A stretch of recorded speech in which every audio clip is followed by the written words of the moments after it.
बिस्मिल्लाहिर्रहमानिर्रहीम। मैं हूं ताहिर ढेंसा और आप देख रहे हैं SD TV। मॉनेटरी पॉलिसी को दुनिया भर की तरह पाकिस्तान में भी अहम समझा जाता है, लेकिन इस वक्त क्योंकि इंटरेस्ट रेट हिस्टोरिक हाई हैं और इन्फ्लेशन भी, तो ये बड़ी डिबेट होती है इसके बारे में कि क्या होगी, क्या होनी चाहिए, और लोग कहते हैं कि किस तरह आगे चलाना चाहिए, इसके क्या असरात हैं। तो इस दफ़ा भी मॉनेटरी पॉलिसी के बारे में बड़ी बेट्स लग रही थी और लोग अपनी अपनी राय दे रहे थे। ताहम स्टेट बैंक ने एक दफ़ा फिर इसे प्रिजर्व किया, उसी रेट पे 22% पे आगे चलने दिया। इसकी क्या कॉनोटेशन है, क्या ये ठीक थी, क्या ये गलत हुआ, और अगर ठीक हुई तो क्या रीज़न है, और गलत है तो इसकी क्या रीज़न है। हमारे साथ मौजूद है डॉक्टर साजिद अमीन, मॉनेटरी पॉलिसी पे नज़र रखते हैं, खसूसी दिलचस्पी है और स्टेक होल्डर्स के साथ मशवरे में भी रहते हैं। डॉक्टर साहब, वेरी वार्म वेलकम।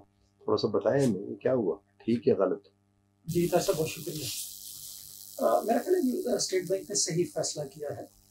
और इस वक्त अगर आप दो चीज़ें देखें, किसी भी मॉनेटरी पॉलिसी के लिए या किसी भी सेंट्रल बैंक के लिए सबसे अहम जो गाइडिंग प्रिंसिपल होता है या जो एक इंडिकेटर होता है वो इन्फ्लेशन होता है। पाकिस्तान में इस वक्त अगर आप देखें कि हिस्ट्री हाई हमारे यहाँ अगेन इन्फ्लेशन राइजिंग ट्रेंड पे है। 29% से ज़्यादा का इस वक्त इन्फ्लेशन है और इंक्रीजिंग है पिछले 1.5-2 माह से। अगेन अगर आप कोर इन्फ्लेशन को देखें तो वो भी बढ़ रहा है।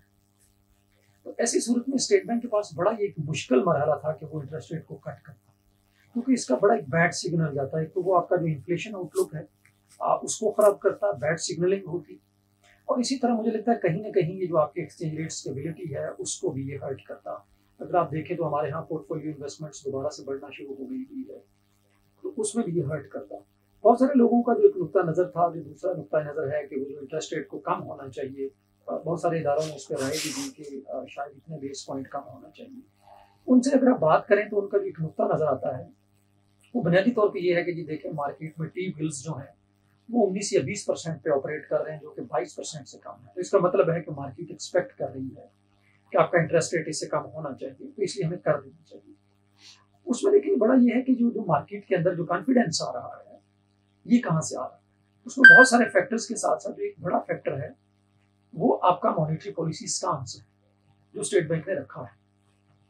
और खासकर अगर आप पिछले 2 से 3 जो मॉनेटरी पॉलिसी कमेटी मीटिंग्स हैं उसमें देखें तो बहुत सारे एक्सपर्ट्स और मार्केट जो है वो एक कट जो है वो एक्सपेक्ट कर रहे थे, लेकिन स्टेट बैंक ने बड़ा क्लियरली एक मैसेज दिया है कि मेरा जो सबसे बड़ा गाइडिंग प्रिंसिपल है इस वक्त वो इन्फ्लेशन आउटलुक है।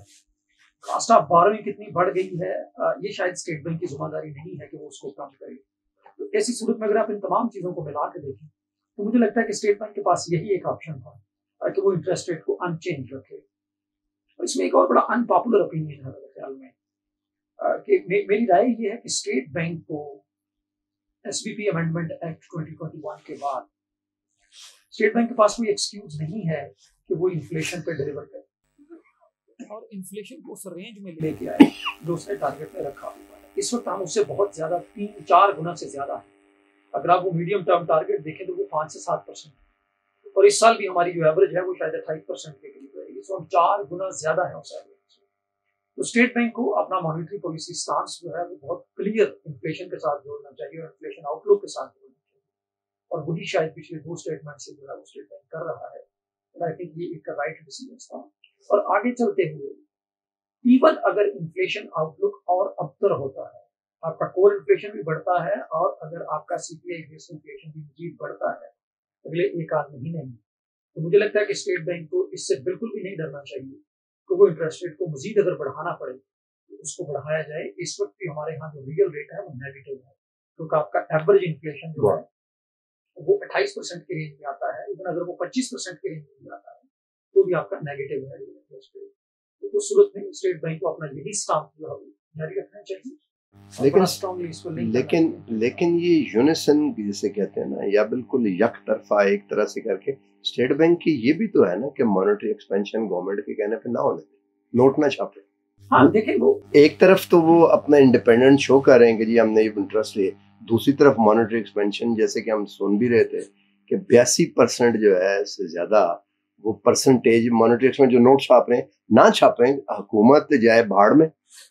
देखिए उसमें अभी वहां पे decline आके आया है। इंडिपेंडेंस कहाँ जाती है? देखिए अभी उसमें डिक्लाइन आया है, जो मॉनेटरी पॉलिसी सप्लाई की ग्रोथ है वो कम हुई है पिछले 12-14 में। इस वक्त जो हम सफर कर रहे हैं वो बहुत हद तक एक लैग्ड इफेक्ट है उसका, कि जो मॉनेटरी सप्लाई, जो मनी सप्लाई ग्रोथ हुई है बहुत ज्यादा, इसका बड़ा स्ट्रॉन्ग इम्पैक्ट है उसके अंदर इन्फ्लेशन में। हमारा जो मेन कह लें कि जो फैक्टर है जो उसको एक्सप्लेन करता है वो मनी सप्लाई ग्रोथ रही है उसके अंदर। बट अब पिछले 12-14 माह से जो स्टेट बैंक है उसमें जो मनी सप्लाई ग्रोथ है वो डिक्लाइन पे है उसके अंदर। बट आई एग्री कि जो स्टेट बैंक है उसको अपना मनी सप्लाई ग्रोथ जो है उसको बड़ा मैनेज करना पड़ेगा, क्योंकि उसमें मुझे लगता है कि शायद बहुत तेजी से, एक तो ज़ाहिर आपका ये जो फैक्टर जैसे आपने बताया कि जो बारहवीं है गवर्नमेंट की वो भी एक फैक्टर है, बट इसमें कुछ हमारे स्ट्रक्चरल फैक्टर्स भी हैं जिसमें हमें काम करना होगा। एक कैश इकोनॉमी है हमारी मोर और लेस, अब बहुत मेजर जो हमारे ट्रांजेक्शन है वो कैश के अंदर होती है। मनी सप्लाई ग्रोथ को आप एक स्ट्रक्चरल ट्रांसफॉर्मेशन के कॉन्टेक्स्ट में जब आप उसके जो फैक्टर्स हैं, जो ड्राइविंग फैक्टर्स हैं, उनको हमें कम करना होगा, और हमारी जो डिजिटल इकोनॉमी है, जो डिजिटाइजेशन है, डिजिटल पेमेंट्स हैं, नॉट ओनली पेमेंट्स, आपकी जो पूरी की पूरी ट्रांजैक्शंस है डिजिटाइज उसको करना होगा। जब तक पाकिस्तान में एक जो खोखे पे बैठा हुआ आदमी है वो भी अगर आपका क्यूआर कोड से पैसे नहीं देता है या ऐप से पैसे नहीं देता, तो मनी सप्लाई ग्रोथ हमारे यहाँ अगर आप देखें तो इंडिया की निस्बत क्यों ज्यादा है। इंडिया ने पूरी की पूरी आपकी जो ट्रांजेक्शंस हैं वो उसमें डिजिटाइज कर दी है, उसके अंदर डिजिटल पेमेंट्स के ऊपर वो चला गया है साथ ही साथ। छोटी सी छोटी जो दुकान है उसकी भी जो ट्रांजेक्शन है वो उसमें करेंगे। तो स्टेट बैंक को इस पे वाकया ही बहुत ज्यादा सीरियसली काम करने की जरूरत है कि वो तमाम फैक्टर्स, चाहे वो गवर्नमेंट बारोइंग है, चाहे वो कैश इकोनॉमी है, उस पे काम करे ताकि हमारी जो मनी सप्लाई ग्रोथ है उसको दुरुस्त किया। मैं इसलिए कह रहा था कि अभी गुज़िश्ता गवर्नमेंट जाने से पहले सवा अरब रुपया दे के गई है एमएनएस को, 200-250 अरब रुपया दे के गई। उससे ये हुआ है कि कुछ उन्होंने सड़कें मड़के और वो करने की, जैसे सीमेंट की सप्लाई जो है वो कोई वो नहीं, और वो गलियां शलियां वैसी थी कि उनसे कोई फर्क खास नहीं था पाड़ना करने के लिए, लेकिन इन्फ्लेशन में कंट्रीब्यूट कर रहे हैं। मॉनेटरी सप्लाई जो कर रही है कंट्रीब्यूट, वो इस वजह से हो रही है कि एक स्टेज के ऊपर जो हाई एंड लेवल का है, जो है जो एक्सक्लूसिव कहते हैं, जो कि बहुत बड़ा वो खर्च कर रहे हैं दबा के, और जो बिल्कुल गरीब है उससे आप निचोड़ के इंटरेस्टेड ऊपर है। ये तो इनजस्टिस है कि नहीं? देखिए मैंने उस वक्त आपसे ये कहा कि गवर्नमेंट जो स्टेट बैंक है उसको दोनों तीनों फैक्टर्स पे काम करने की जरूरत होगी। आपकी जो एक्सेसिव पब्लिक बारोइंग है उसको भी रोकना होगा, साथ ही साथ जैसे स्ट्रक्चरल फैक्टर्स हैं उनको भी जो है वो उसको करना होगा। बट इस वक्त हमारा जो बुनियादी तौर पे यही है कि आपका जो पॉलिसी रेट का डिसीजन है इस वक्त वो लिंक है इन्फ्लेशन से, क्योंकि आपका इन्फ्लेशन हाईएस्ट है रीजन में, तो जाहिर है हमारा जो पॉलिसी रेट है वो भी उसी पे है।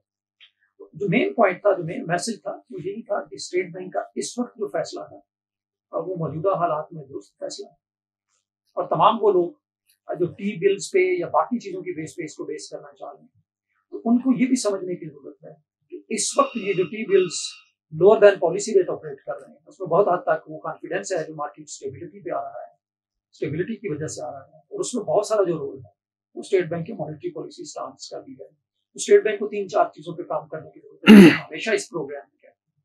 नंबर 1 तो अपनी मॉनेटरी पॉलिसी कम्युनिकेशंस को, सिग्नलिंग्स को, एक्सपेक्टेशंस को बेहतर करने की जरूरत है। वो स्ट्रक्चरल फैक्टर्स जो ड्राइव कर रहे हैं मनी सप्लाई ग्रोथ को, उनको कम करने की जरूरत है, उनको मैनेज करने की जरूरत है। But at the same time हमारा जो मैंडेट है, जो कोर मैंडेट है एसबीपी अमेंडमेंट एक्ट के बाद, इन्फ्लेशन टारगेटिंग के बाद, स्टेट बैंक को अपने पॉलिसी डिसीजंस उसी के साथ तय करने चाहिए। बाकी जो फैक्टर्स हैं उनको बहुत ज्यादा वेट पॉलिसी डिसीजंस में नहीं देना चाहिए, अदरवाइज जो हमारा आउटलुक है इन्फ्लेशन का वो फर्दर जो है वो प्राप्त हो सकता है। बहुत बहुत शुक्रिया। तो ये थी एक्सपर्ट राय कि डिसीजन जो स्टेट बैंक ने लिया वो दुरुस्त था, और जो पॉलिसी रेट है अगर इन्फ्लेशन से देखा जाए तो ऑलरेडी नेगेटिव में है, जो कि किसी हद तक दुरुस्त भी लगती है बात। देखते हैं आगे चल के अब क्या होता है। आज तक के लिए इतना ही, मिलते हैं अगले प्रोग्राम में। अल्लाह हाफिज़।